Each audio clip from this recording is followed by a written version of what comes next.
Okay. Hi, everybody. Welcome to the Psych and Cog Sci Sophomore Mandatory Advising Workshop. I'm Joelle. I'm one of the staff advisors for the Yellow Cluster. Welcome. Hi, everyone. My name is Alyssa McGorian. I'm an undergraduate advisor in the Yellow Cluster as well. Pass it on to Mariam.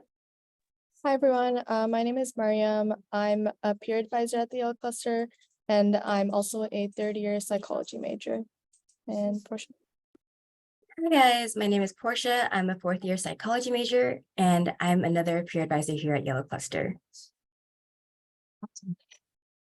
So today we'll be talking about how to use the degree worksheets in OASIS, how to build an academic plan that is balanced with all of your major requirements. And then we'll discuss some resources and opportunities here on campus for your majors. And then there'll be a quiz at the end, and you can take it as many times as you need to in order to get 4 out of 5 right. And you just need to do 4 out of 5. And then at the very end, we'll go out into some breakout rooms to give some major specific tips and answer any questions that you may have. Feel free to also send any questions in the chat as we go along, and we'll be looking at those as well. Okay, so if you'd like to open your OASIS and follow along, that would be great. And I'll send the OASIS link in the chat if you haven't gone there before, if you need some help. So we're going to be going through your degree worksheet, and you can find that in OASIS in the degree worksheets tab. And it'll outline all the major requirements. You'll be able to track your progress towards your major, and it'll show your GPA. And a major worksheet only includes your major requirements, not the college and university level requirements. So when you open OASIS, this is what you'll look at first. So you go to degree worksheets. And then if you have a degree worksheet that you've used before, if you've seen an advisor before, you'll have it pre-saved in the saved worksheets field. If not, you can type in your major and then click like if you were Psych AB, Psych BS, and then work off of that. Okay, today we'll use the Cognitive Science AB worksheet. Okay. So this student has already taken Linguistics 1, and you can go into this current courses to the drop-down menu to select and unselect any courses that you've already taken and that fulfill the requirements here. As you can see, for like the preparatory subject matter, it lists all the courses that you'll need to take. So this student has taken Linguistics 1 and is preparing Stats 13 for the fall.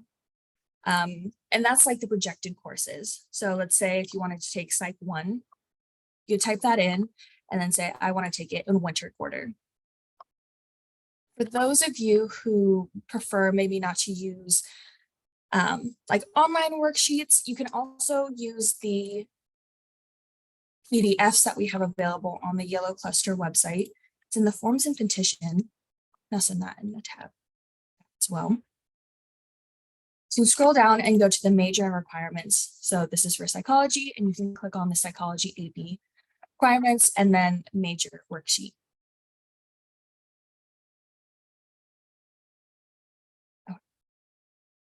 And so it has the same information, but you'll be able to print it out and write on it if that works better for you. One thing about the OASIS degree worksheets, though, is that you can update it constantly, and your advisors will have access to that and be able to work with you on filling these out, so that way you're on track and can track your progress very easily. Okay. And then as you're going along and selecting your courses that you've already filled out and are planning your projected courses, you want to make sure that you're saving all the way at the bottom, so that way you have your work for later and don't just lose track of it. You can also select courses that you've already taken and can use this as a tool to see like your GPA and like see what it would look like if you maybe take like Psych 1, Psych 41, and want to know what those 2 grades are in specifically.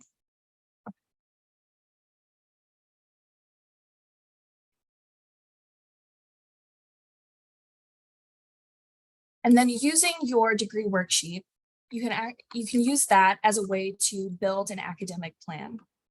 So in your forms and petitions tab in Oasis, you can use a pre-filled out academic plan that you've worked on before, or if you've submitted one for an advisor, or you can create a new one by going to submit a new form, academic plan, and then it'll give you a blank canvas to work with. You could also initialize from a previously used academic plan. So if we wanted to use this CogSci plan, you can rename it. We do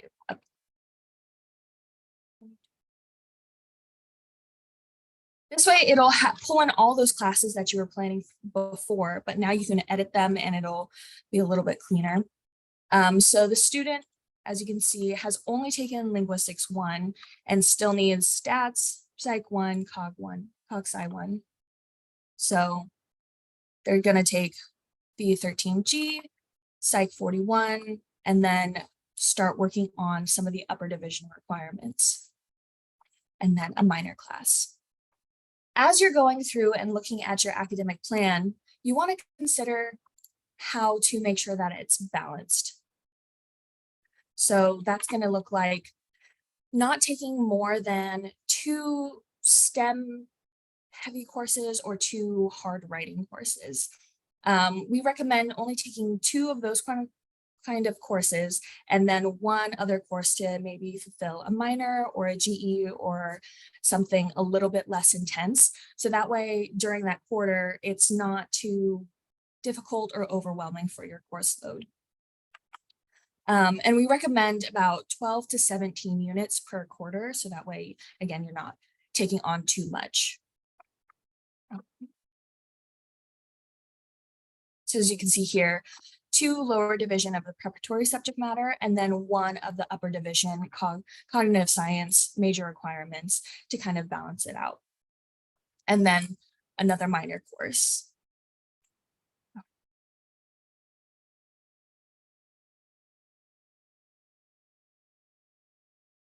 And one thing to keep in mind as well is the college and university level requirements. So you can talk to one of the advisors at the College of Letters and Sciences Dean's Office Advising.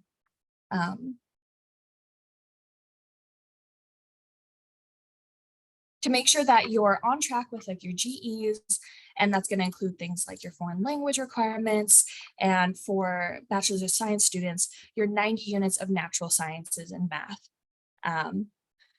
And then for the Bachelor's of Arts students, it's going to look like your foreign language requirements. So as you're going through your plan, having the prereqs, your major requirements, and fulfilling those GEs, and hitting like your 64 upper division units and your 180 total units.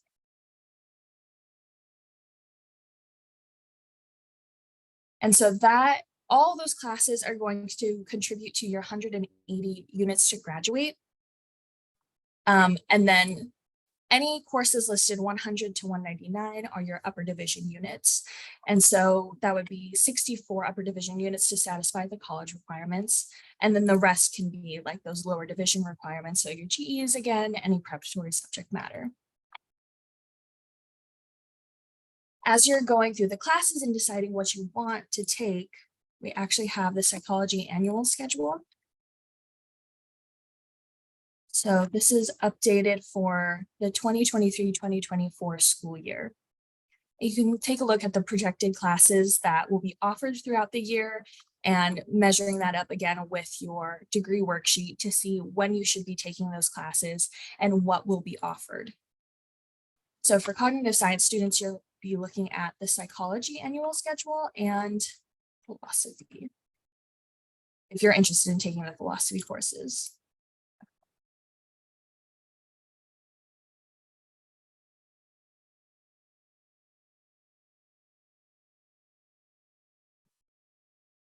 Okay, I'll be going over some resources and opportunities that are more specifically catered towards psych and cog sci majors. Want to scroll down? Yeah, so some clubs relevant to psych majors include the UPA or Undergraduate Psychology Association, and it's open to everyone. They meet every other week and usually hold either workshops or lectures or even like bonding events, and it's a good way to network with professionals and peers. There's also Psychi, which is the Psychology National Honor Society. And then there's also other mental health clubs, mental health related and psych related clubs that you can find on campus. There's also some like associated with ASUCD, such as the Mental Health Initiative. And that's something you can also get paid for if you're a little more involved.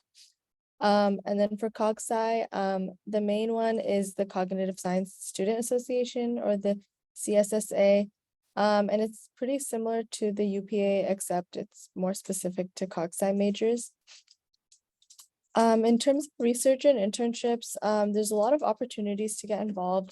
You can do research with the faculty member, and on our website, you can find a list of labs that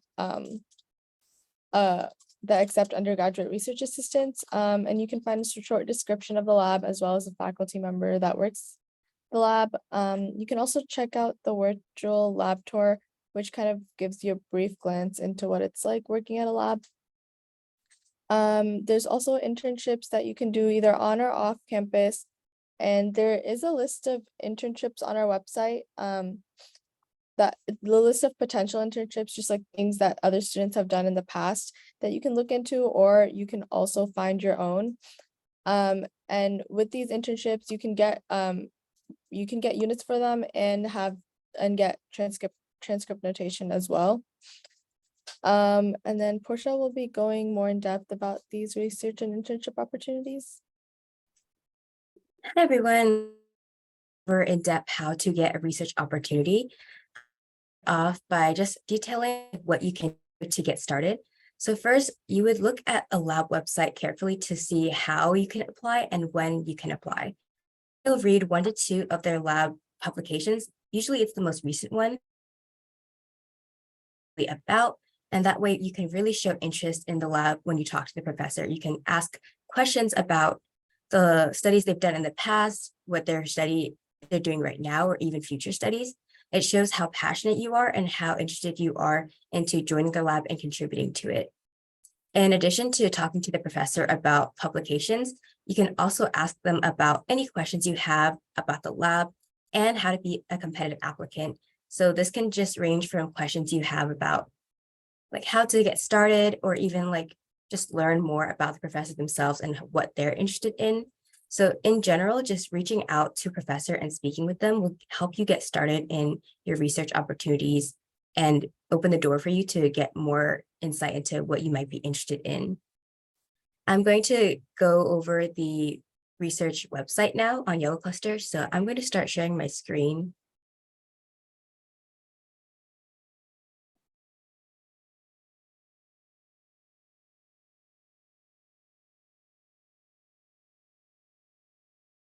Okay, so this is what it looks like on the Psychology and Cognitive Science Research website.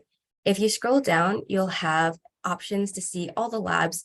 So you can search by the lab itself, meaning like what the lab focus is on. So if you're looking at something related to, let's say, social research or something to do with cognitive neuroscience, there are labs. You click on the main research lab listing. Okay, my internet is not working as well, but if you click on that link itself, it'll show you all the labs that are run by the faculty in the psychology department, as well as any lab advertisements they may post throughout the year. You can also search by the faculty members. So let's say you're in a class with a certain professor and you really like the class and the research that they do. You can look them up by their name and also find information about other sub areas they might be researching that they might not be teaching in the class.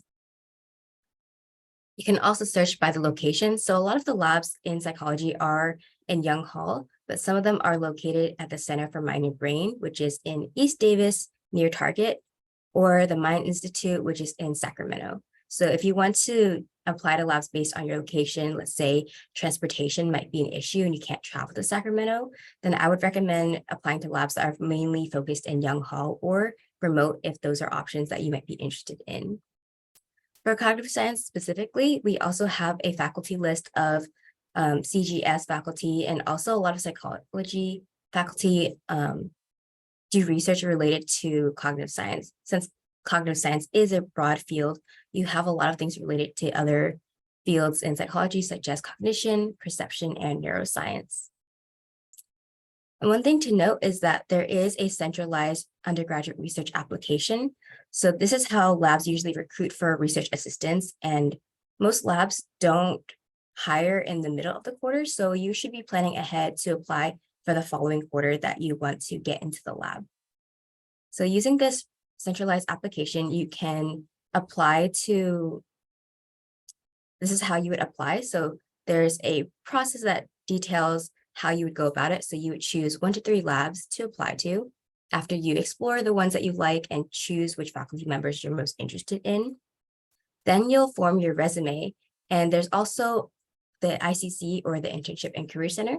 They offer resume support so they can help you figure out how to organize your resume and what to put on there to make you a more competitive applicant. You'll also want to share an unofficial transcript, and you can import this from your Google Drive or Box, and it details the instructions of how to do that. Undocumented students are also welcome to apply. So most labs, or actually all labs, don't take in consideration your immigration status. So you can apply freely and you don't have to worry about those things because most labs don't take that into consideration. In terms of earning units for the lab, if you work 3 hours per week for 10 weeks, that's in total 30 hours, and you'll get 1 research credit per 3 hours you work. You'll also want to submit a variable unit form to our department, the Yellow Cluster Advising. That way you get credit for it. And below here are a bunch of other resources you might be interested in. So I would recommend going through this website and really clicking through the links that most interest you. All right. Yeah, so moving on to research opportunities, we do have psychology internships. Miriam touched on that a little bit earlier, but on our internship website, there's actually a detailed list of previous internships that people have done in the past. And so these can range from different organizations within Davis, Yolo County, and in Sacramento. And what you'll do for this is you'll usually find an internship yourself. You're not placed into it. You'll have to go out there and email some people, talk to some people, and really secure that internship before you email Dr. Joy Gang, who would be in charge of approving the internship that you selected and receiving credit for it. So as well, with the research credit, you can get internship credit, and this can range from 1 to 6 units. And it's offered in fall, winter, and spring quarters, and not during summer. There's a lot of information on here, so I would also make sure to go through this thoroughly if you plan to do an internship. Like I said before, the Internship and Career Center is a great resource to help find internships that aren't just psychology or cognitive science related. You might be interested in something like education or social work. These things can be found at the ICC, which has a broader range of internships that they can help support with. Health-related internships also can provide things that are more related to the health professions field. So let's say you want to go into psychiatry, or you want to become a nurse or practitioner for psychologists. These health-related internships would be specific to that. So I would recommend checking out those websites as well. And so that is it for our presentation. If you could take this quiz, there's a QR code here and the link that we'll send in the chat. And like Joelle said earlier, you'll have to get 4 out of 5 questions correct to get credit for participating in this workshop.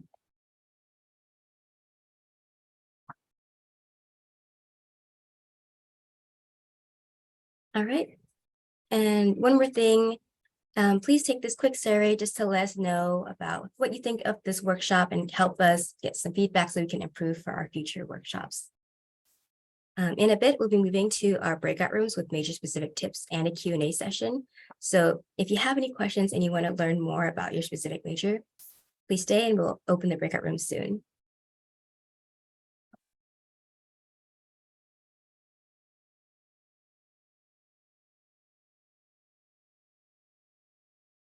I will stop sharing my screen.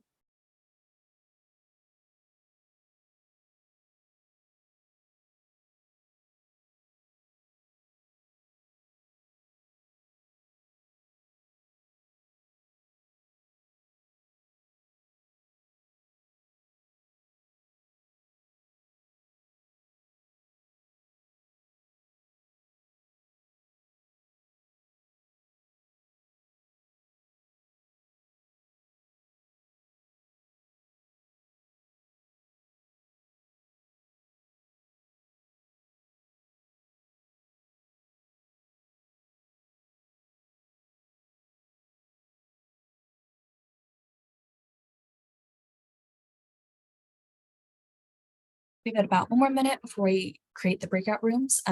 We're also here to answer any questions about the quiz if you have any.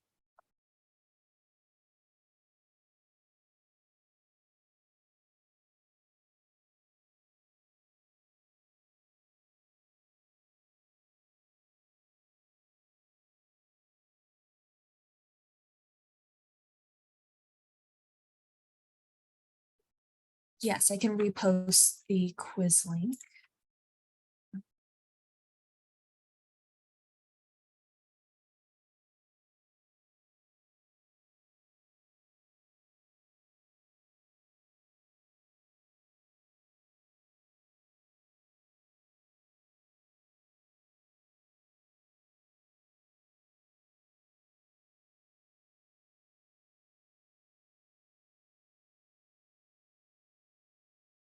I'll open the breakout rooms now.